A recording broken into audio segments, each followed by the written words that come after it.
Assalamualaikum warahmatullahi wabarakatuh. Alhamdulillah wa syukurillah wa ni'matillah wa la hawla wa la quwwata illa billah. Assalatu wassalamu ala rasulillah wa ba'du. Pemirsa TVNO yang saya banggakan, alhamdulillah kita di episode kedua ini masuk ke kenapa kita harus belajar Baghdadi gitu. Kenapa tadi kalau episode sebelumnya kita berbicara sejarah Qaidah Baghdadiyah, sekarang kenapa harus belajar Baghdadi? Jadi sebagaimana sudah disinggung di awal bahwa metode ini adalah metode tertua yang memiliki nama berbeda, yang mulai dari muqaddam, alif-alif, alif bata, turutan, dan yang lain sebagainya. Bahkan terakhir itu saya menemukan istilahnya bekara. Di Manado, saya waktu itu ziarah ke makam Syekh Ahmad Rifai dan Kiai Mojo, turun dari tempat ziarah, ketemu juru kunci, cerita tentang metode pembelajaran Al-Quran. Beliau nyebut namanya bekara. Dulu saya belajar ya bekara. Bekara itu dari Al-Baqarah itu. Maksudnya Qaidah Baghdadiyah itu. Jadi unik, Indonesia itu unik sekali. Metodenya satu, namanya beragam. Itu sangat Indonesia sekali, itu terasa Indonesia sekali. Dan metode ini setelah kami melakukan penelitian, berangkatnya itu dari ayat Auzid alaihi warattilil Qur'ana tartila, ya. Di kata-kata ini ya. Auzid alaihi warattilil Qur'ana tartila. Metode ini diawali dengan mempelajari huruf hijaiyah.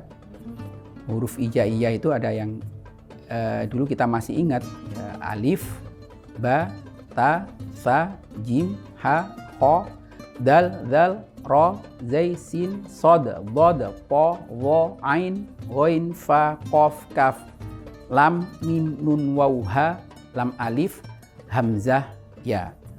Jadi huruf hijaiyah ini ada namanya asmaul huruf, ada musammayatul huruf. Qaidah Baghdadiyah ini mempelajari asmaul huruf, bukan musammayatul huruf.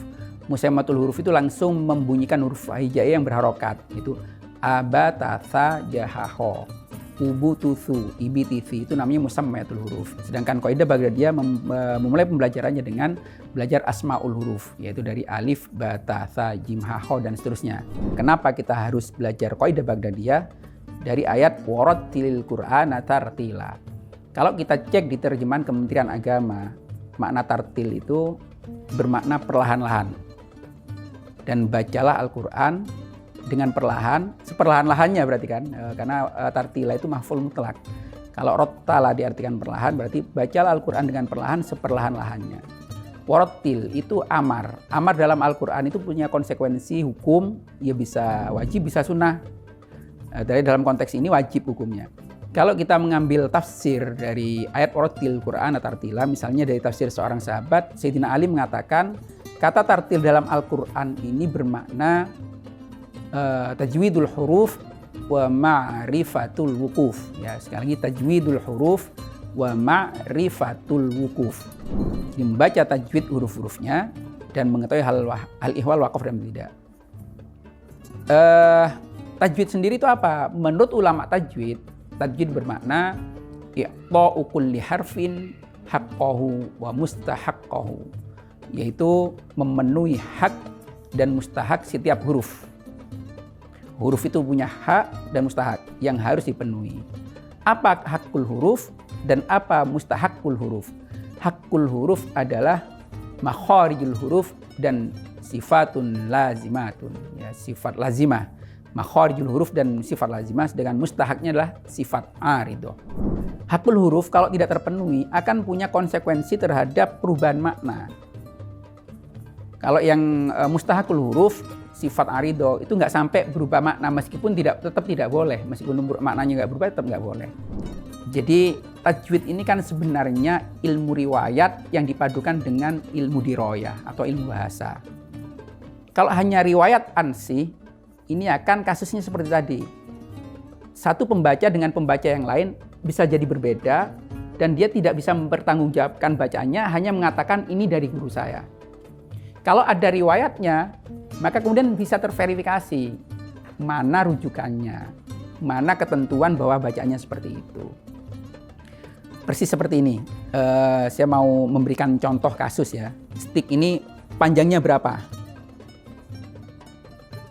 Ada yang mengatakan 30. Ada yang mengatakan 40. Terus saya balik bertanya, kok tahu kira-kira? Jadi kalau kira-kira itu bisa benar, bisa salah. Kira-kira benar, kira-kira salah. Saya di sini punya meteran. Saya ukur.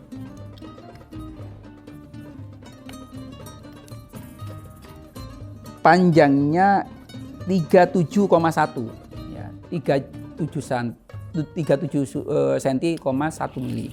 Terus ada yang bertanya ke saya, Pak, itu panjang sticknya itu berapa?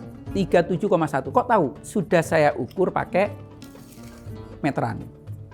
Kita cek sekarang, hafal mahrod dan sifat itu menjadi alat ukur bacaan kita. Kalau kita tidak hafal mahrod dan sifat, jangan mengklaim bacaan kita benar. Kira-kira benar, oke. Saya baca Al-Quran. Bismillahirrahmanirrahim. Ada yang nanya, Pak, bacanya benar nggak? Benar. Kok tahu? Saya hafal mahrod dan sifat. Kalau misal saya bisa memverifikasi, saya bisa ya tentu saja atas panduan guru sebelumnya ya. Lalu setelah dilepas tahu. Punya alat ukur. Ba, mahrodnya di perut bibir. Sifatnya 1 jahar, 2 siddah, 3 istifan, 4 infitah, 5 idlak, 6 qalqalah. Untuk memudahkan dan menghafal tadi sejarah Qaidah Baghdadiyah, terus tentang kaitannya kenapa kita harus membaca Al-Quran secara tartil dan apa itu makna tartil dan sejarah tanda baca, itu kemudian kami buat nadomannya, kita nadomkan supaya lebih mudah dihafal. Ya lagunya bisa bebas ya, seperti kita pakainya Bahar Rojas, seperti Alfiyah atau biasanya Aqidatul Awam, bisa nanti bebas, tapi lagu yang kami pakai seperti ini ya. Metode baca Al-Quran yang tertua di Indonesia bahkan seluruh dunia. Turutan Al-Quran kecil tau juz amma, muqaddam alif alif tau alif bata. Itu nama lain metode Baghdadi, isi singkat padat telah diteliti. Dasar pijakan yang jadi rujukannya, ayat warattilil Qur'ana tartila.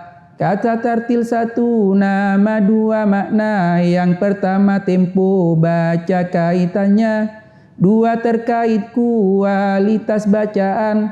Harus cermat juga, coba perhatikan makna tartil yang terdapat dalam Quran.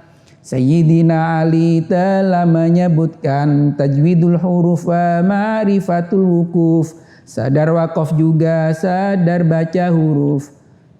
Tajwid artinya membaguskan bacaan. Hak mustahak huruf harus diberikan. Hak huruf mahrod juga sifat lazimah. Mustahaknya adalah sifat arido. Mahrod dan lazimah ibarat pondasi. Tanpanya bangunan tidak mungkin jadi. Sifat arido bangunan ke atasnya kuat apabila kokoh pondasinya. Alat ukur panjang dan pendek meteran. Alat ukur berat dan ringan timbangan. Termometer tuh ukur suhu ruangan. Mahrod dan sifat alat ukur bacaan. Setelah kenal huruf lalu mengeja. Sistem eja tuh beragam sebutannya. Jabar Jerves itu bahasa Persia. Jadi dasar Islam masuk Indonesia. Ada juga sistem eja yang lainnya. Atas fathah bawah kasroh depan dhamma. Letak di atas ko depan disebutnya. Kaitan dengan sejarah tanda baca. Abu Aswad Ad-Du'ali peletaknya. Titik merah atas untuk tanda fathah. Titik merah bawah untuk tanda kasroh. Titik merah depan untuk tanda dhamma. Naktul i'rab itu tanda disebutnya. Dilanjutkan Nasr bin Asim muridnya. Garis kecil pada huruf di bubuhnya. Tuh bedakan yang satu dengan lainnya. Naktul ijam itu tanda disebutnya.